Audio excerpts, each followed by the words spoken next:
डायन एक अधूरी प्रेम कहानी भाग 12। पिछले भाग से अब आगे की तरफ चलते हैं। बुजुर्ग औरत चांदनी को दिलासा देते हुए कहती है, हां, मैं समझ गई बेटी, कोई बात नहीं, यहां पर अक्सर यह सब होता ही रहता है। बेटा अमर, जाओ जरा जाकर इनकी कार सही कर दो। उस बुजुर्ग औरत के इतना कहते ही उसका बेटा अमर सपना से कहता है, हां, आप लोग चलिए मेरे साथ। फिर अमर एक बैग उठाता है और फिर सपना और ड्राइवर अमर के साथ वापस से अपनी कार की तरफ चलने लगते हैं। फिर सपना अमर से पूछती है, क्या आप एक मैकेनिक हैं?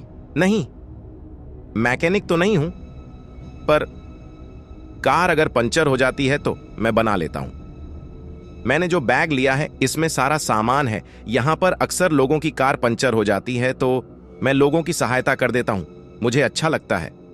अमर के इतना कहते ही ड्राइवर कहता है, लेकिन भैया जी, ये कार पंचर क्यों हो गई है? यहां पर सड़क तो एकदम साफ है। सामने की तरफ देखते हुए अमर गंभीर मुद्रा में कहता है, ये किसी का काम है, ऐसे ही कुछ भी अकारण ही नहीं होता है। इतना तो मैं भी समझता हूं कि हर काम में कुछ तो वजह जरूर ही होती है। अब इस कार्य को पंचर होने में क्या वजह है, ये तो ऊपर वाला ही जाने। किसका काम है? अभी आपने कहा कि किसी का काम है, मतलब मैं कुछ समझ ही नहीं। आखिर क्या कोई जानबूझकर ये सब कर रहा है? छोड़ो, जाने दो इन सब बातों को।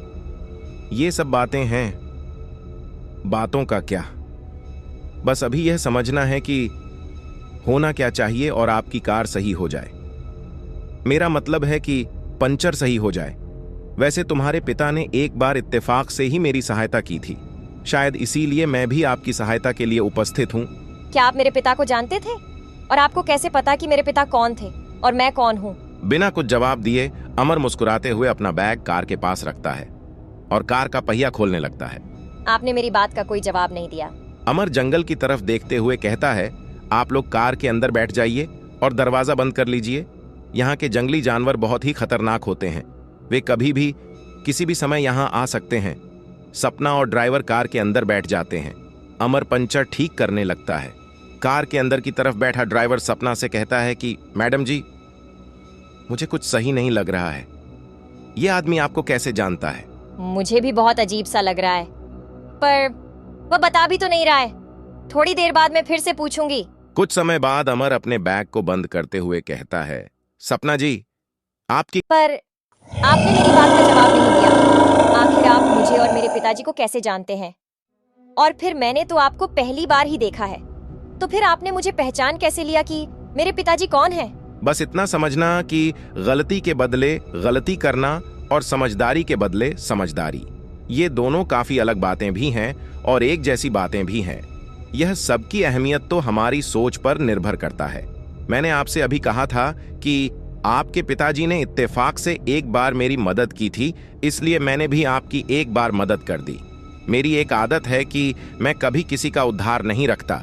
वैसे मैं आपको एक उचित सलाह भी देना चाहता हूं।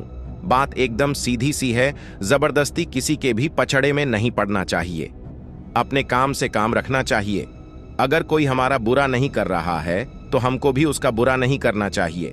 और सबसे अहम बात, हमारे आसपास जो भी घटना घटित होती है, हमको उसके दूरगामी परिणाम के बारे में सोचकर ही कुछ फैसले लेने चाहिए, जो आगे काफी कारगर होते हैं। इतना कहते ही अमर वहां से चला जाता है। अमर के जाते ही ड्राइवर सपना से कहता है, मैडम जी, अब चले। रुको रुको, बस एक मिनट रुको। इतना कहते ही सपना कार से नीचे उतरती है, कुछ कदम आगे की तरफ जाती है और उस घर को दोबारा से देखती है। तभी सपना अचानक से वापस की तरफ दौड़ते हुए आती है और कार में बैठ जाती है। ड्राइवर सपना की हालत देखते हुए कहता है, क्या हुआ मैडम जी, आप इतनी डर क्यों रही हैं?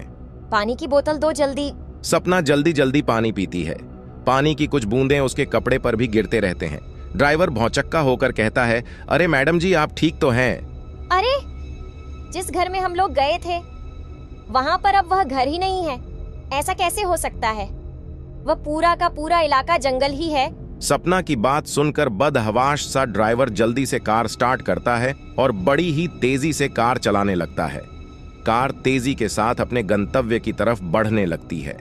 लगभग 1 घंटे के बाद सपना धीरे धीरे नींद की आगोश में चली जाती है। फिर से चांदनी मुस्कुराते हुए कहती है, बच गई बहन, बच गई। आखिर कब तक बचोगी? तू तू तू फिर से आ गई। क्यों?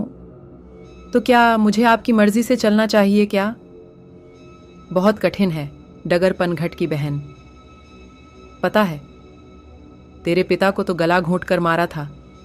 मुझे मज़ा तो नहीं आया था क्योंकि ये मेरी मजबूरी थी, लेकिन असली मज़ा तो तुझे मारने में आएगा बहन, और वह भी बड़ी बेरहमी से, क्योंकि अब तूने हर लेवल को पार कर दिया है। मैं तुझको कई तरीके से समझा चुकी हूं, मना चुकी हूं और बहला भी चुकी हूं, लेकिन तू नहीं मान रही है तो नहीं मान। अब तू ज्यादा मुझे समझा मत। तू मेरा कुछ भी नहीं कर सकती। तू कोई रास्ता ही नहीं दे रही है, और मेरी स्थिति ऐसी हो गई है कि सिवाय क्रोध के अब मुझे कुछ भी नहीं सूझ रहा, क्योंकि तूने मेरे सामने कोई विकल्प ही नहीं रखा। अभी भी मौका है, सुधर जा, चली जा यहाँ से, सुरक्षित घर पहुँच जाएगी। मेरा वादा है, तुझे सुरक्षित तेरे घर तक पहुँचा दूंगी। तू क्या मुझे मारेगी डायन? तू मेरा कुछ भी नहीं कर सकती। तू अपनी सलाह अपने ही पास रख। क्यों बहन? अभी अभी आपकी कार पंचर हो गई थी। थोड़ा समय और होता तो जंगली जानवर आपको बड़े ही चाव से खाते, उनकी भी भूख मिट जाती। कम से कम परलोक जाते जाते किसी भूखे के काम तो आ जाती। ओ तो ये काम तेरा था? हाँ बहन, क्या करूं? वह इलाका बहुत ही खतरनाक था, तो सोचा कि तुम्हारी गाड़ी पंचर कर दूं, पर आप बच गई। और रही बात अमर की, तो उसको मैंने ही तेरे पास भेजा था। वो क्या है कि मुझे तेरे ऊपर दया आ गई थी। मैंने सोचा कि हो सकता है कि तुम अपना इरादा बदल दो, लेकिन यहाँ का इलाका सही है, यहाँ पर जंगली जानवर नहीं आते। खुशकिस्मत हो तुम बहन, लेकिन शौर्य के लिए खुशकिस्मत बिल्कुल भी नहीं, क्योंकि वह सिर्फ मेरा है। डायन, तू तो डायन है। अरे तू किसी की क्या हो सकती है? शौर्य मेरा है, आज नहीं तो कल वह मेरा ही होगा। अरे मूर्ख बहन, मुझे पता है तू शौर्य को चाहती है, पर मैं शौर्य को उसके पिछले जन्म से जानती हूँ। मेरा उसका एक अलग ही रिश्ता है जो तुम कभी भी नहीं समझ पाओगी। पिछले जन्म से? अब ये क्या फालतू वाली बातें मुझे बता रही हो?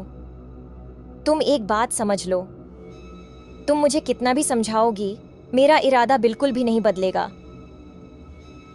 समझी डायन? हाँ बहन, वह तो मेरा पिछले जन्म का प्यार है। पिछले जन्म में वह तो मुझे हासिल नहीं हो पाया था, तो मैंने इंतज़ार किया है। कई बरस बीत गए हैं, इसलिए अब मैं उसे हासिल कर ही लूँगी। अब तो शौर्य भी मुझे चाहता है। पिछले जन्म में भी वह सिर्फ मुझे ही चाहता था। बस एक ही रास्ते का कांटा है, और वह कांटा तुम हो बहन, क्योंकि मुझे पता है कि शौर्य से मुझे जुदा करने का बहुत प्रयास करेगी। इसलिए मैं तुम्हें भी तुम्हारे पिता के पास भेजने की तरकीब लगा रही हूँ। आखिर देर ही सही, पर मुझे कामयाबी मिल ही जाएगी। नहीं नहीं नहीं, तू कभी भी कामयाब नहीं हो सकती, नहीं हो सकती, नहीं। ड्राइवर कार रोकते हुए कहता है, मैडम जी, मैडम जी, मैडम जी। सपना नींद से जाग जाती है क्या मैडम जी? आप चिल्ला क्यों रही थीं? सपना अपने दुपट्टे से मुंह पोंछते हुए कहती है, अरे कुछ नहीं, नींद में सपना देख रही थी। किसी ढाबे के पास गाड़ी रोकना, थोड़ी चाय पी ली जाए, सर में काफी दर्द हो रहा है। कुछ देर के बाद ड्राइवर कार को एक ढाबे के पास रोकता है। सपना और ड्राइवर कार से उतरकर चाय पीने के लिए चले जाते हैं। ढाबा वाला स्वागत करते हुए कहता है, आइए मैडम जी, चाय पी लीजिए। सर में दर्द हो रहा होगा ना? तुमको कैसे पता कि मेरे सर में दर्द हो रहा है? ढाबा वाला मुस्कुराते हुए कहता है, अरे मैडम जी, मैंने सोचा कि आप काफी दूर से आ रही होंगी, इसलिए मैंने आपसे कहा। अच्छा ठीक है, तो दे दीजिए 2 कप चाय। अगर कुछ खाना हो तो वह भी दे दीजिए। अरे रुकिए भैया जी, पहले आप 2 जगह खाना लगवा दीजिए। खाना खाने के बाद हम लोग चाय पियेंगे, अभी चाय मत दीजिएगा। ढाबा वाला कहता है कि ठीक है मैडम जी, आप लोग टेबल के पास कुर्सी पर बैठिए, मैं आप लोगों का खाना लगाता हूं। थोड़ी देर के बाद उन दोनों का खाना आ जाता है और दोनों लोग खाना खाने लगते हैं। सपना खाना खाते हुए कहती है, वास्तव में खाना तो बहुत ही स्वादिष्ट है। ड्राइवर भी बड़े चाव से खाते हुए कहता है, जी मैडम जी, वाकई बहुत स्वादिष्ट है खाना यहाँ का। कृपया इस चैनल को सब्सक्राइब कर लीजिए। आगे की घटना और रहस्य को जानने के लिए बने रहिए। मेरे साथ मैं हूं आपका दोस्त नरेंद्र नवप्रभात। जल्द ही अगला प्रस्तुत किया जाएगा। इस रचना पर अपना बहुमूल्य समय देने के लिए आप सभी का बहुत बहुत आभार।